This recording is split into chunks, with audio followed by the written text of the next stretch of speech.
오늘은 거룩하고 복된 주님의 날입니다. 다 함께 자리에서 일어나셔서 살아계신 하나님께 예배 드리겠습니다.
베들레헴 에브라다야, 너는 유다 족속 중에 작을지라도 이스라엘을 다스릴 자가 내게서 내게로 나올 것이라. 그의 근본은 상고에 영원에 있느니라.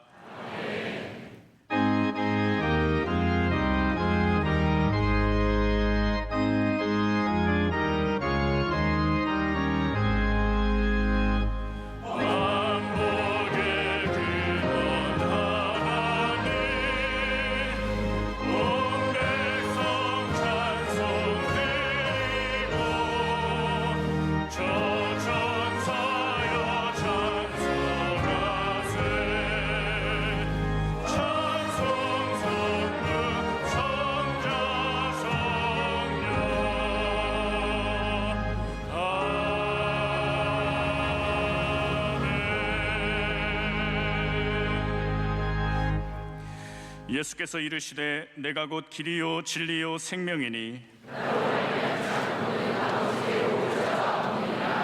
너희가 내 말에 거하면 참으로 내 제자가 되고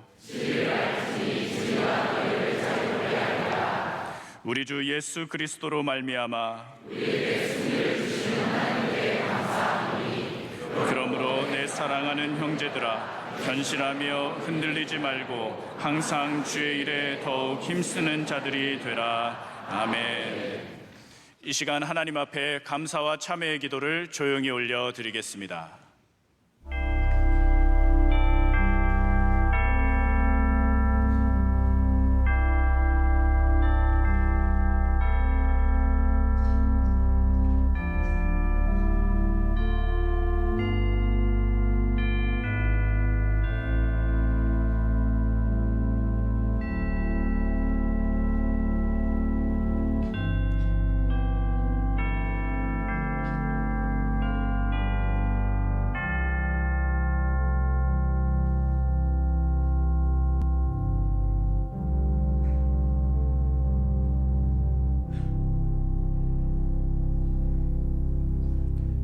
전능하사 천지를 만드신 하나님 아버지를 내가 믿사오며 그 외아들 우리 주 예수 그리스도를 믿사오니 이는 성령으로 잉태하사 동정녀 마리아에게 나시고 본디오 빌라도에게 고난을 받으사 십자가에 못 박혀 죽으시고 장사한 지 사흘 만에 죽은 자 가운데서 다시 살아나시며 하늘에 오르사 전능하신 하나님 우편에 앉아 계시다가 저리로서 산자와 죽은 자를 심판하러 오시리라.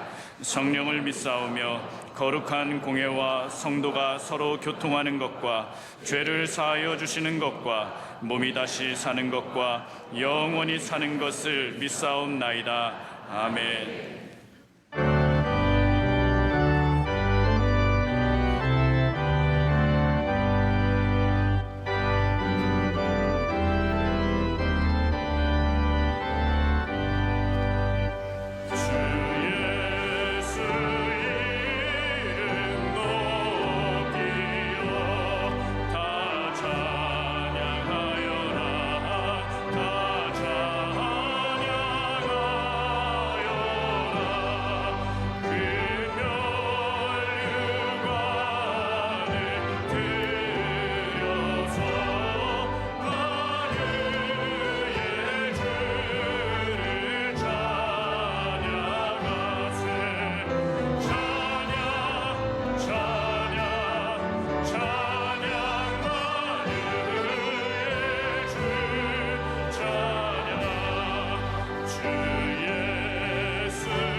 예배를 위하여 김명호 장로님께서 기도하시겠습니다.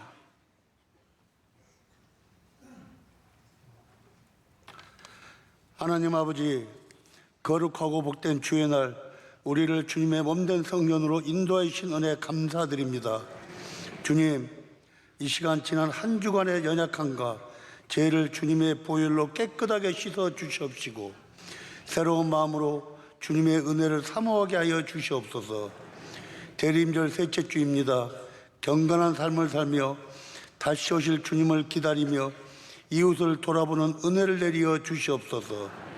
주님, 황무한 이 땅에 선교사님들 보내주시고 복음으로 이 나라 부흥 발전시켜 주신 은혜 감사드립니다. 대통령이야 여야 지도자들에게 바른 판단력과 지혜를 주셔서 주님을 경외하고 백성을 섬기며 정치와 경제가 안정되어 대한민국이 하나님을 경외하고 세계 선교에 앞장서는 나라로 축복하여 주시옵소서. 우리 명성교회를 지난 45년간 한량없는 은혜로 함께해 주심에 감사드립니다. 우리 명성교회 주님이신 사명 끝까지 잘 감당하는 교회로 축복하여 주시옵소서. 사랑하는 담임 목사님, 성령 충만하여 말씀의 샘이 흘러넘치게 하여 주시옵시고, 국내외 수많은 사역을 감당하실 때 하나님의 능력과 권세로 함께하여 주시옵소서. 7년을 하루같이 오직 주님만 의지하고 눈물의 기도와 섬김의 사명을 감당하신 원로 목사님, 신혼을 더욱 강건하게 주님의 강한 팔로 붙들어 주시옵시고, 군선교와 비전선교 등 많은 사역, 원로 목사님의 모든 사역기에 주님의 크신 영광이 나타나게 하여 주시옵소서. 내조하시는 사모님과 자녀 손위에 건강 지켜주시고 복을 더하여 주시옵소서. 세계 각국에서 복음 전파하시는 선교사님들 주님 붙들어 주시고 새 힘과 지혜를 더하여 주셔서 복음의 열매가 풍성히 맺히게 하여 주시옵소서. 우리 명성교회가 사명 감당하는 방송선교, 병원선교, 교도소선교, 학원선교, 군선교 등 국내 수많은 선교지를 주님의 불꽃 같은 눈동자로 지켜주시고 많은 복음의 결실 있게 축복하여 주시옵소서. 이 시간 담임 목사님 말씀 선포하실 때 우리의 마음을 열어주시고 성령의 깨달은 은혜를 더하셔서 우리 모두 심령이 큰 은혜를 받고 순종의 열매를 맺는 예배가 되게 하여 주시옵소서. 이웃에게 복된 소식을 전파하는 러빙 축제에 우리 모두 앞장서는 그리스도의 증인이 되게 하여 주시옵소서. 찬양대의 찬양을 기뻐 받아주실 믿사옵고 오늘 또 살아 역사하시는 존귀하신 우리 주 예수 그리스도 이름으로 기도드립니다. 아멘.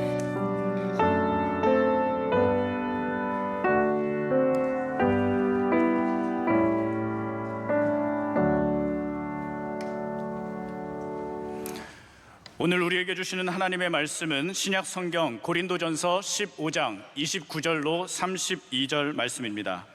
고린도전서 15장 29절로 32절, 이 말씀을 이어린 손희숙 집사님께서 봉독해 주시겠습니다. 만일 죽은 자들이 도무지 다시 살아나지 못하면 죽은 자들을 위하여 세례를 받는 자들이 무엇을 하겠느냐?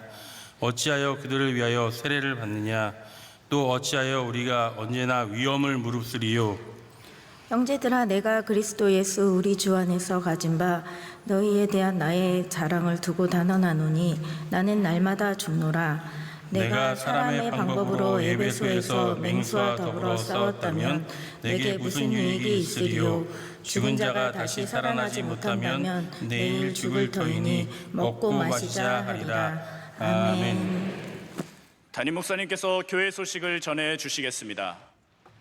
네, 오늘 거룩하고 복되고 아름다운 주님의 날에 이렇게 성전에 찾아오셔서 예배하시는 모든 여러분들에게 하나님의 크신 은혜 함께 하시길 축복합니다. 또 C채널로 유튜브로 예배 드리시는 분들에게도 주님의 은혜가 함께 하시길 빕니다. 우리 함께 교회 소식을 봐주시면 감사하겠습니다. 대림절 셋째 주일을 지나가고 있습니다. 더욱더 밝아오는 주님의 빛이 여러분의 삶과 가정을 비춰주시기를 바라며 계속해서 말씀으로 기도로 여러분께서 대림절을 잘 보내주시기를 부탁드립니다. 성탄절 점등식을 저희가 오늘 저녁에 6시에 예배 전에 갔습니다. 다 기억하시고 많이 오셔서 함께 불을 밝혀주시고 또 초를 옆 사람에게 나눠주는 은혜에 참여해 주시면 감사하겠습니다. 다음 주일 찬양 예배, 저녁 예배는 성탄 축하의 밤 예배로 드리게 됩니다. 여러분 역시 많이 오셔서 함께 예배에 드려주시면 감사하겠습니다. 세례 입교 예식이 있었습니다. 12월 5일에 있었던 세례 입교 예식에서 많은 분들이 세례받고 입교 받으셨는데 우리 교회에 깊이 뿌리 내려서 많은 열매를 맺을 수 있도록 여러분 마음 가져주시길 부탁드리겠습니다. 금요 구역장 권찰 교육을 우리 지난 금요일에 종강했습니다. 그래서 올 한 해 이제 다 마무리했고요.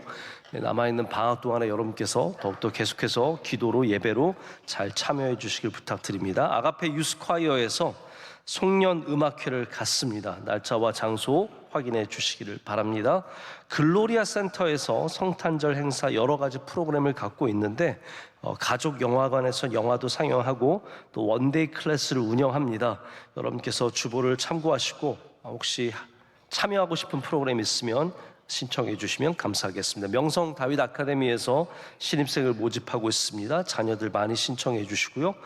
또 마지막으로 올해 회계연도 결산하고 내년도 예산을 심의하는 재직회를 갖습니다. 이번 주 토요일 날 새벽 예배 후에 우리 집사님 이상 되시는 분들은 남아서 여기서 갖게 되니까 여러분께서 기도로 우리 교회를 아름답게 세워가신 일에 준비해 주시고 참여해 주시면 감사하겠습니다. 이제 기도 열심히 하는 찬양대가 정성으로 준비한 찬양 하나님께 올려드리겠습니다.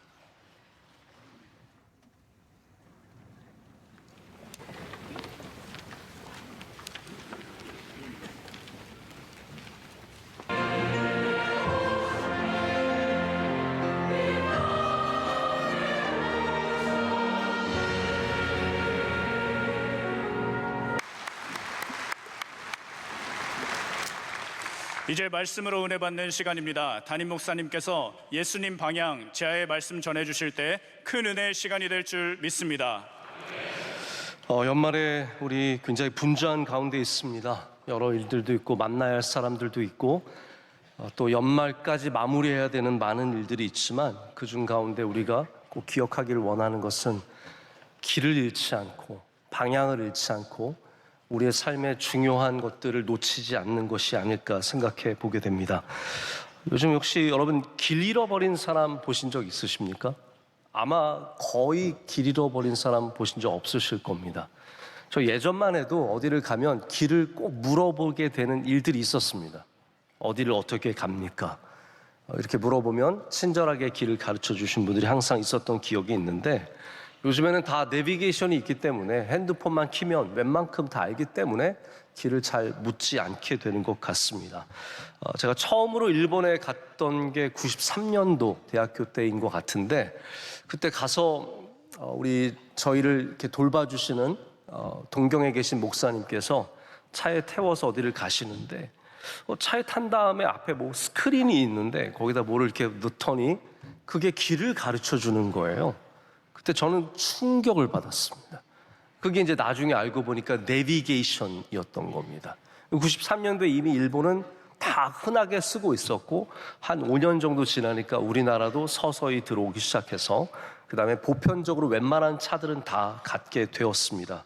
그리고 나서는 이제 핸드폰 안으로 이 내비게이션이 들어와서 우리 앱을 통해서 어디든 찾아가게 되었습니다. 서울 시내에 가보면 외국인들이 다 핸드폰 들고 경복궁 찾아가고 이런 모습들을 많이 보게 됩니다. 그런 가운데도 도심에서 이게 잘 되지 않을 때가 있습니다. 내비게이션이 도대체 먹통이 되고 자꾸 왔다 갔다 하고 이리로 저리로 방향을 잡지 못해서 그럴 때 안달이 날 때가 있습니다. 왜 그러냐 하면요, 이 빌딩의 높은 숲 속에서 전파가 방해를 받고 반사가 되면서 이게 정확하게 위치가 잘 잡히지 않을 때가 있다고 합니다.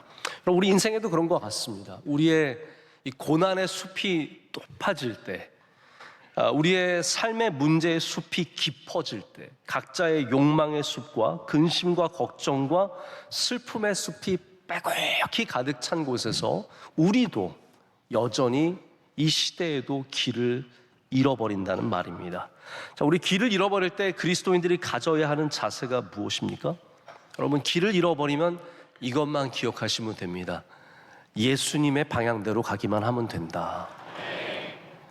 우리가 분노의 숲속에서 길을 잃어버릴 때 예수님을 통해야 우리가 그곳을 빠져나갈 수 있습니다.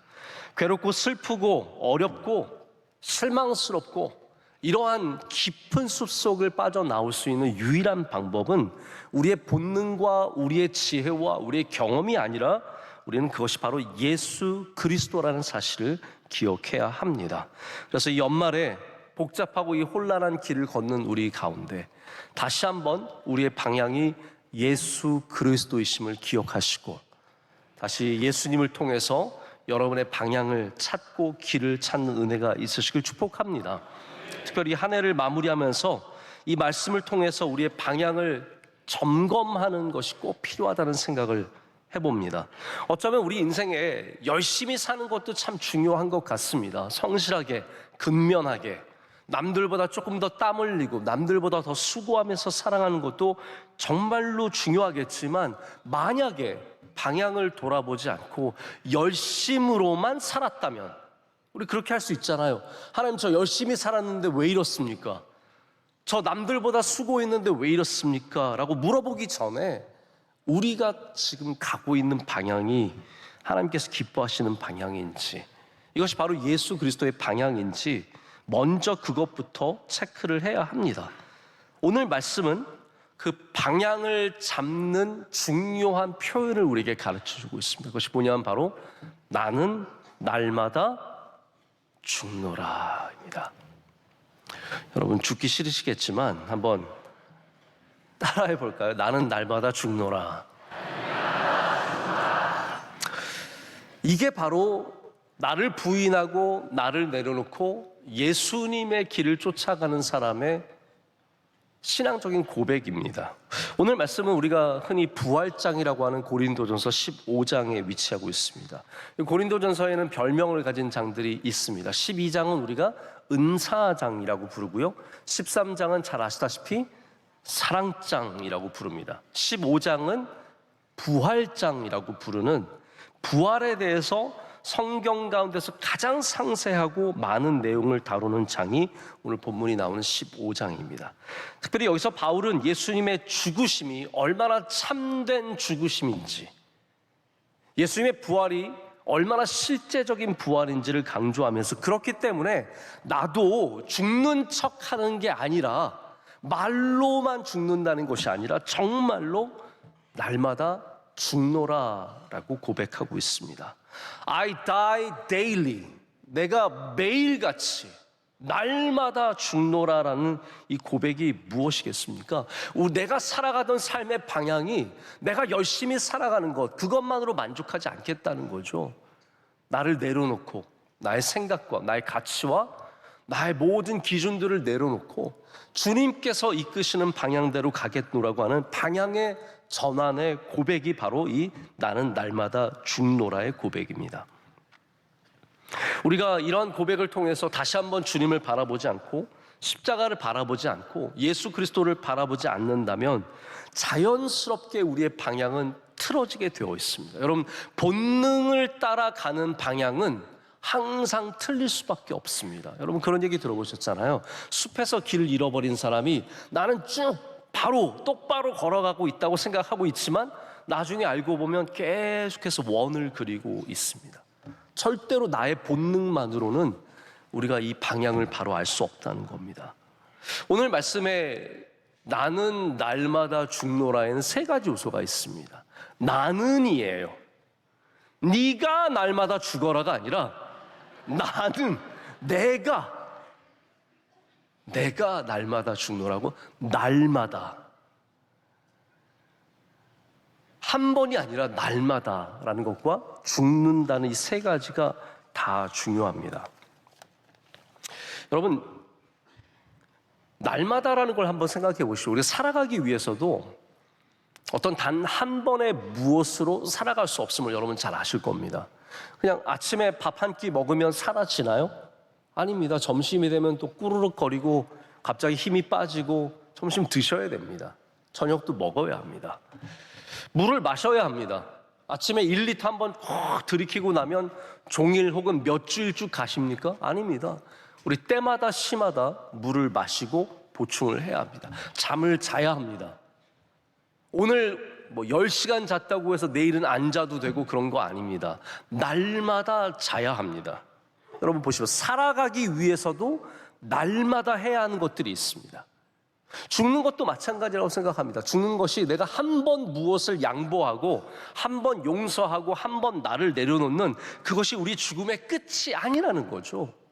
정말 죽으려면 우리는 계속해서 양보하고 계속해서 내려놓고 계속해서 나를 부인하는 일들이 필요합니다. 그래서 우리 그리스도인들은 살아가는 것처럼 죽어가는 모습이 필요합니다. 여러분, 오늘도 날마다 계속해서 주님 앞에서 나를 부인하고 주님 앞에서 나를 죽이는 은혜가 있으시기를 축복합니다. 바로 그런 사람들이 방향이 지속적으로 예수 그리스도께 맞춰질 수 있습니다.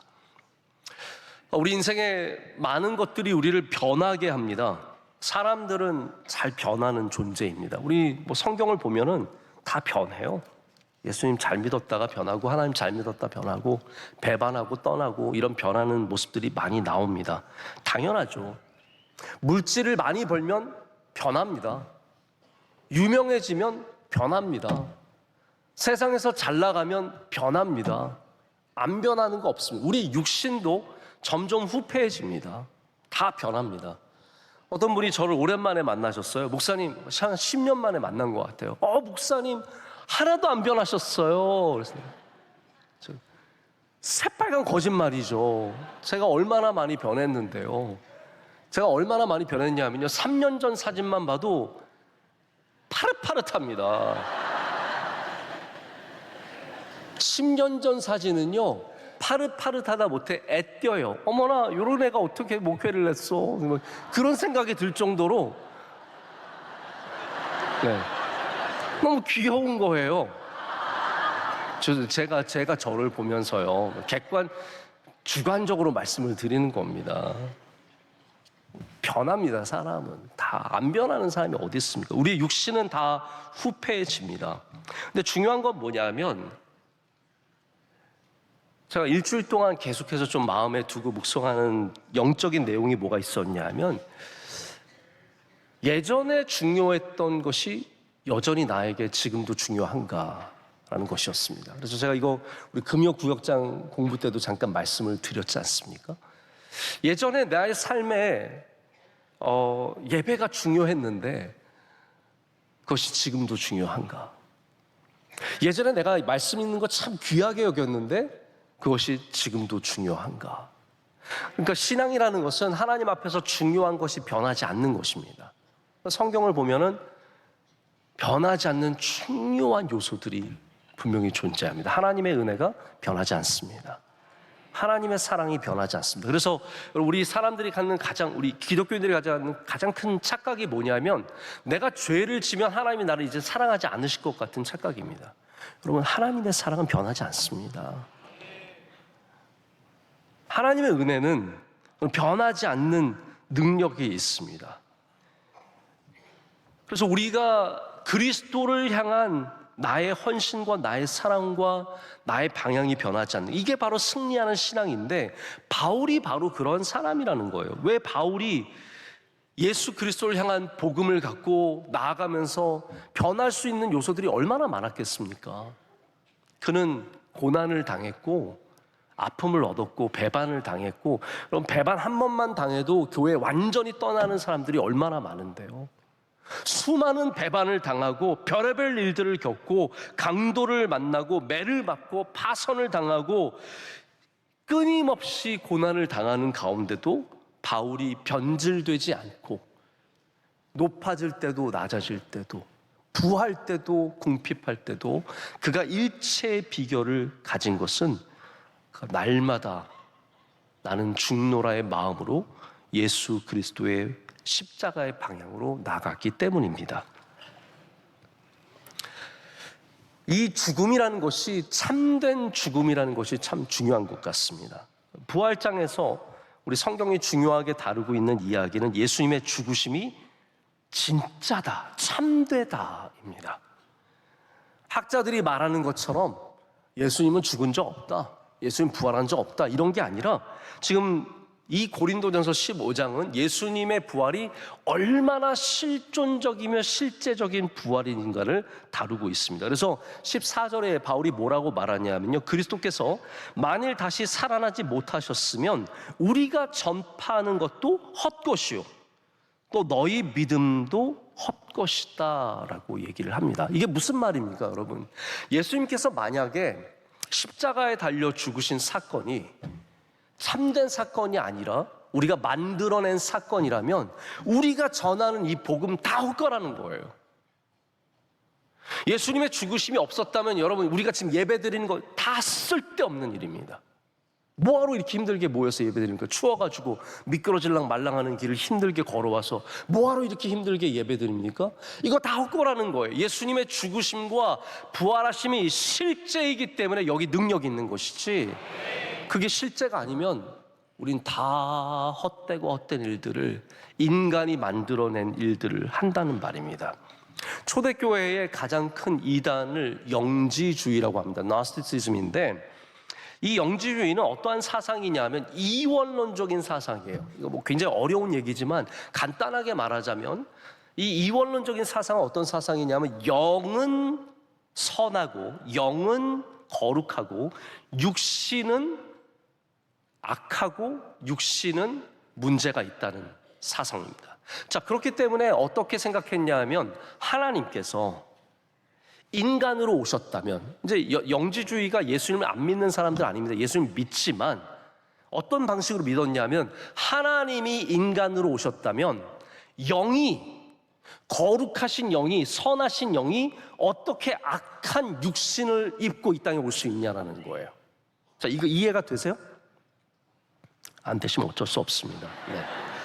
그러니까 영지주의자들은 하나님의 그 선하심이 육신으로 나타날 수 없다라고 믿었기 때문에 예수님, 실제로 그들이 봤던 예수님은 육신이 아니라 가현설, 가짜다. 도세티즘이라고 해서 가짜로 보일 뿐이다. 우리 요즘 말로 말하면 홀로그램, 그냥 그렇게 보였을 뿐이지 실제는 아니다라고 말하는 겁니다. 그런데 지금 바울은 이 말씀을 통해서 그것이 아니라는 거예요. 예수님의 죽음은 그렇게 보였던 어떠한 것이 아니라 실제로 육신을 입으신 주님께서 우리를 위해 죽으신 사건이다. 자, 그러면 바울이 말할 때 나는 날마다 죽노라라고 했을 때 그 죽음은 어떤 죽음을 말할까요? 가짜 죽음입니까? 아닙니다. 진짜로 죽는 걸 말하는 겁니다. 내가 주님과 함께 정말로 죽겠다라고 말하는 것이 바울의 진실된 고백입니다. 그래서 우리가 나는 날마다 죽어요, 이거는 입으로만 하는 죽음이라는 겁니다. 정말로 나를 뼈 아프게, 가슴 아프게, 사무치게 나를 내려놓고 비참한 마음으로 하나님께 모든 것을 항복하는 그 과정이 진짜 죽음의 과정이지, 우리가 말하는 이 죽음이라는 것이 가짜일 때가 참 많습니다. 이 북미권에 서식하는 주머니 쥐라고 하는 동물이 있습니다. 꽤 사이즈가 나가는 쥐처럼 생긴 동물인데, 얘네들은 천적을 만나면 죽은 척을 잘한대요. 그래서 죽은 척을 얼마나 잘하냐면 썩은 냄새를 풍깁니다. 그러니까 딱 만나자마자, 물론 우리 사람도 썩은 냄새가 나는 사람이 있지만 그분은 안 씻어서 그런 거고, 얘는 막 나는 거예요. 그래서 동물이 얘는 못 먹겠다 딱 판단을 하고 뒷걸음질 칩니다. 게다가 건들면 그 근육이 강직 상태에 들어가서 6시간을 그렇게 견딜 수 있대요. 그래서 동물들이 얘를 먹으려고 했다가 냄새도 나고 딱딱하니까 안 먹고 지나가는 거예요. 저도 가끔 집에서 아이들이 올 때 자는 척 할 때가 있습니다. 이렇게. 근데 몇 분을 못 버팁니다. 네, 와서 아빠 안 자는 거 알아? 막 이러면 강직 상태에 들어가야 되는데 이게 오래 가지 않고 금방 티가 나서 결국 웃으면서 일어나는데, 얘네들은 6시간을 버티는 거예요. 여러분, 우리들 중에서도 죽은 척을 좀 할 줄 아는 사람들이 있습니다. 사람들 앞에서 겸손한 척하고 죽은 척하고, 하나님 앞에서 다 내려놓은 척하고 죽은 척하고. 근데 여러분, 어쩌면 코요테는 이 주머니 쥐를 죽은 줄 알고 그냥 지나쳐갈지 모르겠지만, 하나님께서 우리가 죽은 척하는 것과 정말로 하나님 앞에 죽은 것을 분별을 못 하시겠습니까? 우린 위기 때마다 참 죽은 척을 잘합니다. 저도 위기를 만나면 바로 수그리 작전으로 들어갑니다. 하나님 앞에 수그리는 거예요. 수그리. 몸을 수그리고 하나님 앞에서 애통해하며 죽은 척합니다. 하나님께 고백하죠. 하나님, 제 욕심 다 내려놨습니다. 하나님, 제 생각 다 내려놨습니다. 제 죄를 고백합니다. 제가 부족합니다. 불쌍히 여겨달라고 죽은 척을 하는데, 조금만 위기가 지나가면 다시 바로 일어나서 죽은 척을 풉니다. 다시 죽은 척을 풀고 내가 내려놨던 욕심도 집어들고 내가 내려놨던 죄도 집어들고 다시 똑같이 전의 모습으로 나의 길로 살아갈 때가 얼마나 많은지 모릅니다. 예수님께서 죽은 척을 하신 게 아니라 죽으셔서 부활하셔서 하나님의 뜻을 이룬 것처럼 우리도 하나님의 뜻을 이루려면 죽은 척으로는 안 되고 정말 주님 앞에 나를 철저하게 내려놓는 참된 죽음이 필요하다는 말입니다. 실제적인, 실존적인 죽음이 필요합니다.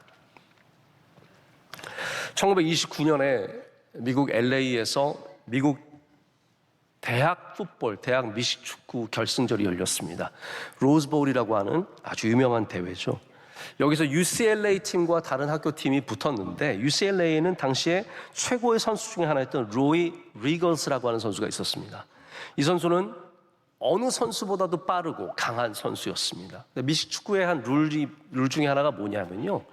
뛰는 선수가 공을 잡고 뛰는 선수가 공을 놓치죠. 공을 놓치는 걸 펌블이라고 합니다. 펌블. 공이 떨어지면 상대방 선수가 그걸 잡으면 그걸 잡고 바로 득점으로 연결할 수 있습니다. 리걸스 선수가 뛰고 있는데 마침 상대 선수가 공을 놓쳤습니다. 펌블 했습니다. 그래서 리걸스 선수가 바로 그 공을 잡고 그 빠른 스피드로 뛰기 시작했습니다.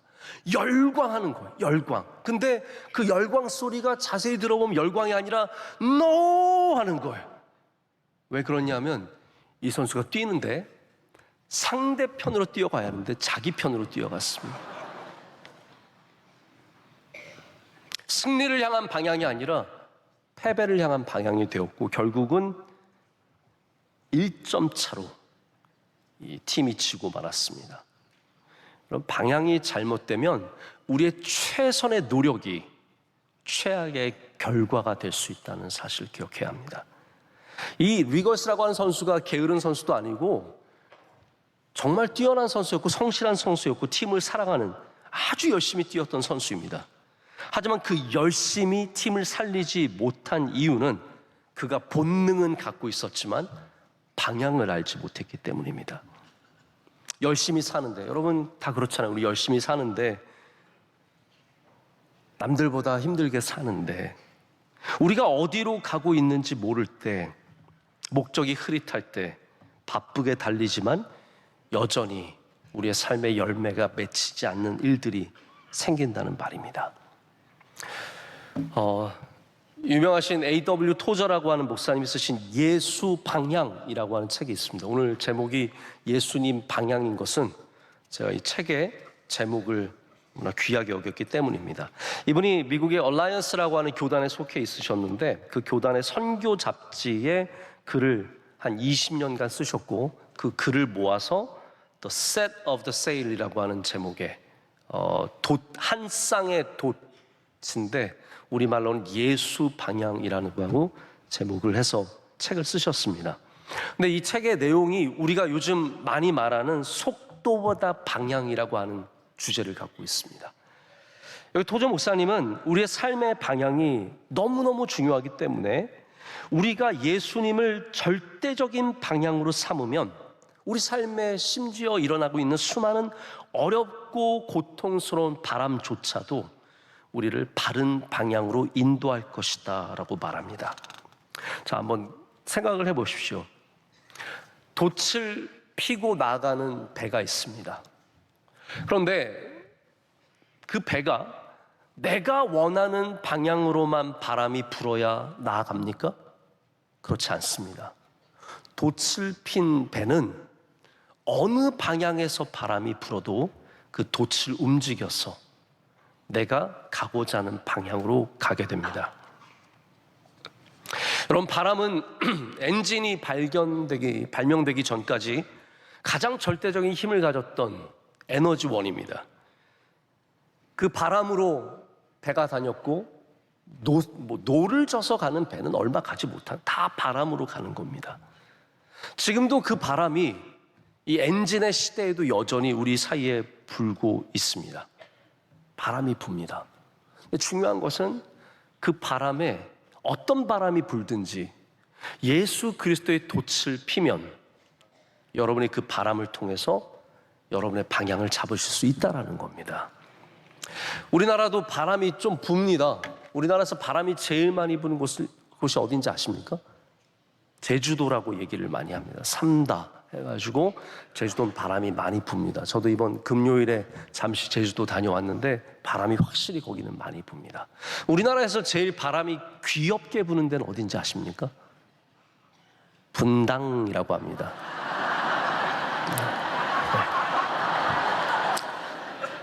잘 안 다가오시면 옆에 분한테 물어보시면 돼요. 오늘 이번 주에는 어떤 바람이 불고 있습니까? 지금 정치권에는 통일교 바람이 불고 있습니다. 연예계에는 여러 하찮은 연예인들의 스캔들 바람이 불고 있습니다. 우리 개인적으로 우리 국가가, 우리 사회와 교회가 나이에 따라 처한 위치에 따라서 부는 바람이 다 다를 것입니다.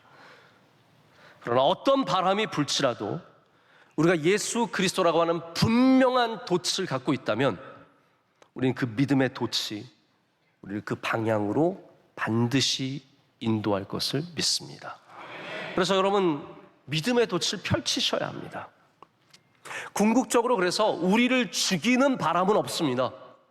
나를 죽이려고 부는 바람까지도 우린 믿음의 돛을 사용해서 앞으로 나아가는 바람이 되게 할 수 있습니다. 그래서 우리는 바울처럼 나는 날마다 죽노라, 날마다 십자가를 바라보는 이 돛을 펼쳐야 합니다. 그래서 우리 그리스도인에게는 잠시 어려움은 있을 수 있습니다. 여러분 잠언에 그런 말씀 있잖아요. 대저 의인은 7번 넘어질지라도 다시 일어나려니와 악인은 재앙으로 말미암아 엎드러지느니라.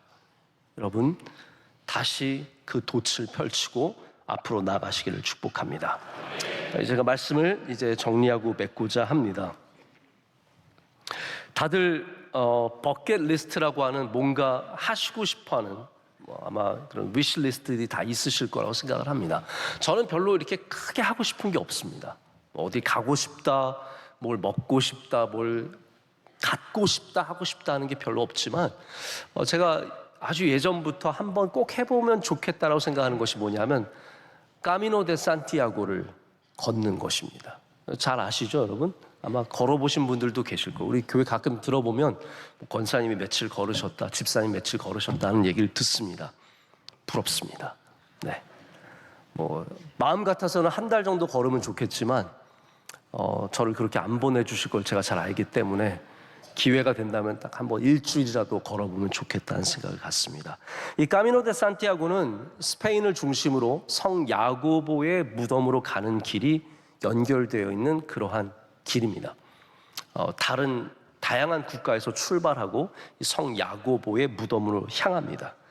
이 수많은 길들이 있는데 이 길의 핵심은 뭐냐면요, 이정표입니다. 어디를 가든지 성 야고보의 무덤을 향하는, 그곳을 향해서 붙여져 있는 이정표가 있습니다. 그게 노란 화살표예요. 노란 화살표입니다.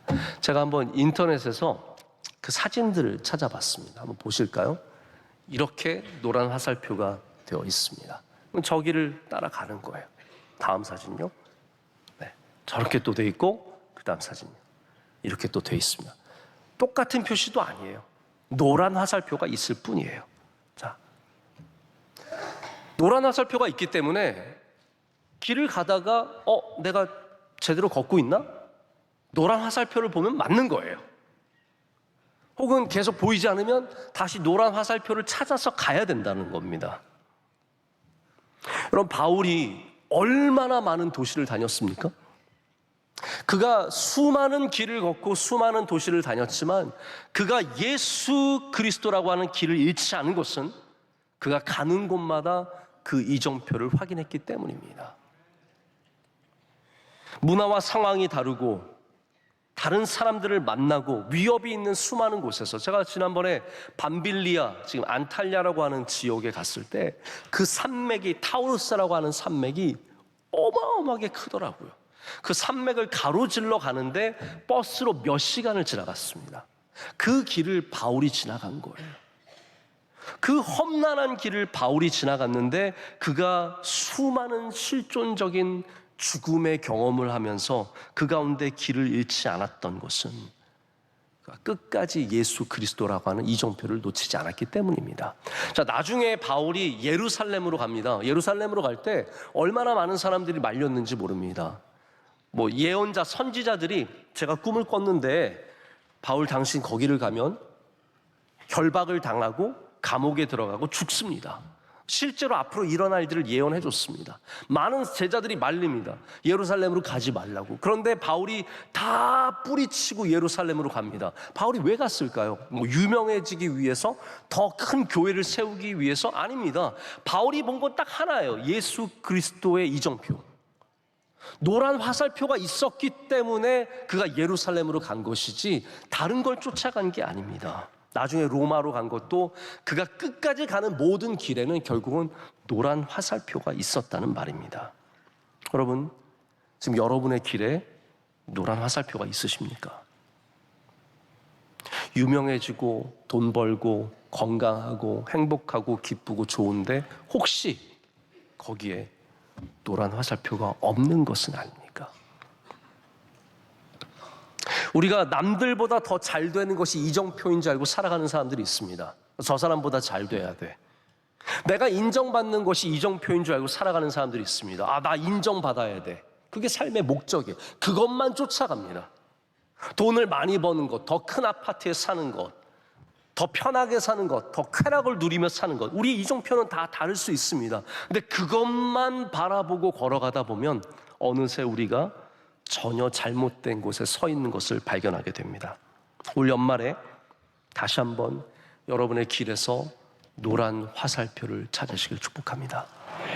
예수 그리스도. 예수 그리스도를 다시 찾으신다면 여러분의 걸어가는 그 길이 복되고 어떠한 삶 속에서도 예수 그리스도의 방향으로 걸어가는 복된 은혜가 있을 줄로 믿습니다. 기도하겠습니다. 하나님 아버지 감사합니다. 오늘 우리를 불러주시고 예배 가운데 주님을 바라보게 하심을 감사합니다. 하나님, 세상에 사는 동안 바쁘고 많은 일들 때문에, 많은 생각 때문에 주님을 바라보지 못하고 십자가를 바라보지 못했던 적이 많습니다. 하나님, 내가 여전히 살아있어서 주님 앞에 내가 날마다 죽노라의 고백을 하지 못할 때도 많았습니다. 하나님, 오늘 이 시간 다시 예배를 통해서 주님을 바라보게 하시고 발견하게 하시고 내가 날마다 죽노라의 고백으로 다시 주님께 방향을 맞추는 은혜가 있게 하여 주시옵소서. 예수님의 이름으로 기도드립니다. 아멘. 주신 말씀을 생각하시면서 찬송가 214장을 부르실 때 새가족 등록과 함께 준비하신 예물을 봉헌하겠습니다. 찬송가 214장입니다.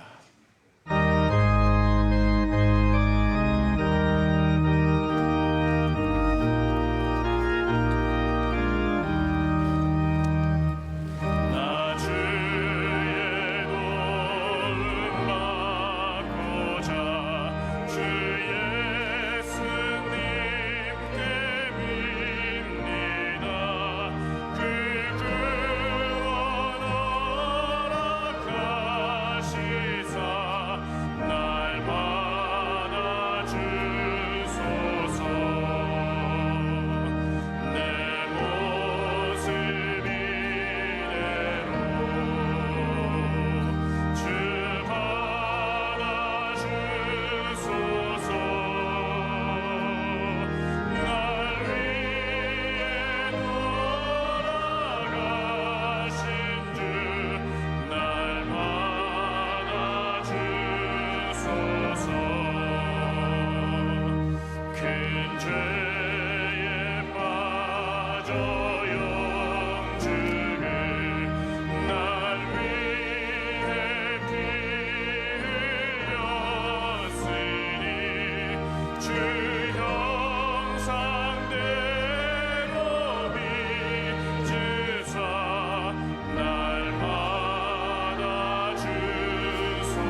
참 좋으신 하나님 아버지, 주님께 모든 감사와 영광을 올려드립니다. 우리가 올려드린 예배를 흠양하여 주시오며 한없는 은혜를, 한없는 주의 긍휼을 우리 모두에게 허락하여 주시옵소서. 이 시간 마음과 정성을 다해 드리는 예물을 기뻐 받아 주시옵고, 드리는 모든 기도의 제목 가운데 주님께서 주의 성실하심으로 응답해 주실 줄로 믿습니다. 하나님, 우리 가운데 연약한 자들이 많이 있습니다. 질병과 아픔과 가정의 어려움과 수많은 환난과 고난 속에 있는 사람들, 주님께서 일일이 다 기억하여 주셔서 그 손을 꼭 붙잡아 주시고 건져 주시오며 주님께서 바른 길로 인도하여 주시옵소서. 예물이 쓰이는 곳마다 주의 뜻이 이루어지며 예물이 흘러 들어가서 주님께서 기뻐하시는 일들이 이루어지게 하여 주시옵소서. 하나님, 온 세계에 여전히 많은 사건과 사고가 있습니다. 화재로, 홍수로, 기근으로, 전쟁으로 아파하는 국가들과 아파하는 시민들이 많이 있습니다. 주님께서 그 모든 일들을 다 아시오니 불쌍히 여겨 주시옵소서. 우리 대한민국을 주의 손에 굳게 붙잡아 주셔서 대통령과 위정자들이 하나님이 기뻐하시는 정치를 하도록 역사하여 주시오며 지혜와 명철과 총명을 더하여 주시옵소서. 하나님, 우리 한국교회도 다 예배로 일어서게 하여 주시오며 다음 세대가 길러지는 은혜가 있게 하여 주시옵소서. 우리 한 해 동안 명성교회를 지켜주심을 감사합니다. 주님 앞에 늘 엎드리는 교회, 예수 그리스도만이 우리 방향인 교회가 되게 하여 주시옵고 하나님이 주신 사명을 넉넉히 감당케 하여 주시옵소서. 하나님, 모든 선교기관들을 기억하여 주시고 선교사님들을 기억하여 주시오며 우리 사랑하는 원로 목사님에게 한없는 은혜를 내려 주시옵소서. 오늘 기도하신 장로님 기억하셔서 흠양하여 주시고 그 가정에 한없는 은혜를 내려 주시옵소서. 성경 몽독한 귀한 믿음의 가정, 주님께서 넘쳐나는 샘물로 허락하실 줄로 믿습니다. 찬양대의 아름다운 찬양을 받아 주시오며 모든 예배위원들의 헌신과 수고 기억하여 주시고 보이지 않는 곳에 수고하는 종들도 다 주님께서 헤아려 주시며 하나님께서 하늘의 복을 허락하실 줄로 믿습니다. 다가오는 연말에 하나님, 사고 일어나는 가정 한 명도 없게 하여 주시오며 우리 모두가 믿음을 잘 지키게 하여 주시오며 주님과 동행하게 하여 주시옵소서. 성탄절 준비위원들과 러빙 축제 준비위원들에게도 한없는 능력을 더하여 주시옵소서. 모든 감사과 주님께 올려드리며 예수님의 이름으로 기도드립니다. 아멘. 오늘 3부 예배에 등록하신 분들이 여러분들 계십니다. 크게 박수로 환영하겠습니다. 잘 오셨습니다. 환영합니다. 축복합니다. 감사합니다. 또 오늘 이 외부에서 손님들이 오셨는데요. 굉장히 또 반가운 분들입니다. 이번에 12월 31일에 개봉하는 영화가 있는데 신의 악단이라고 하는, 근데 이게 내용이 재밌더라고요. 북한에서 무슨 찬양 그런 대회 같은 거 나가기 위해서 악단을 만들었는데 예수님 안 믿는 사람들인데 이분들이 악단을 하면서 그런 내용이죠. 네, 제가 아직 개봉을 안 해서 보질 않아서 잘 모르는데 네, 그런 내용입니다. 그런데 우리 제작하신 분이 또 저희 교회 교인이시고 또 감독님과 여러 분들께서 배우들께서 오셨어요. 한번 여기 나와 보시겠어요? 누가 오셨는지. 네. 우리 또 이 제작자와 저분 감독 같다는 분이 감독이시고요. 저분은 배우 같다는 분이 배우세요. 특별히 최선자 배우님은 아주 우리 너무나 잘 알고 있는 우리 배우님인데 오늘 이렇게 다 오셨습니다. 영화가 잘 되기를 바라고요. 제가 오늘 이 영화 생각하면서 그 생각을 했어요. 죽는 척을 하다가도 죽을 수 있겠구나. 이 악단에 가짜로 찬양하다가도 예수님 믿을 수 있는 것처럼 우리 이 악단, 신의 악단, 이 영화가 잘 되기를 축복하고 오늘 오신 분들 환영합니다. 박수 한번 해주시면 감사하겠습니다.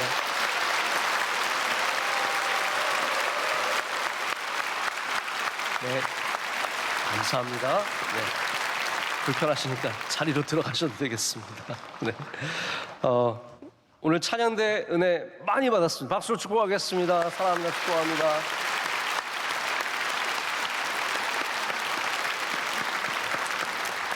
우리 옆에 분들 인사하실까요? 진심을 담아서 인사하겠습니다. 내가 죽겠습니다. 서로 인사하시겠습니다. 내가 죽겠습니다.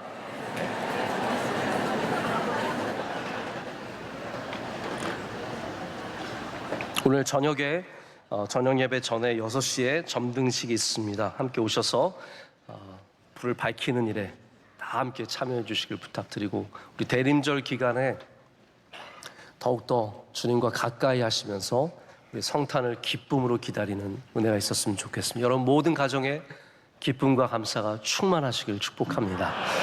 마지막 찬양하겠습니다.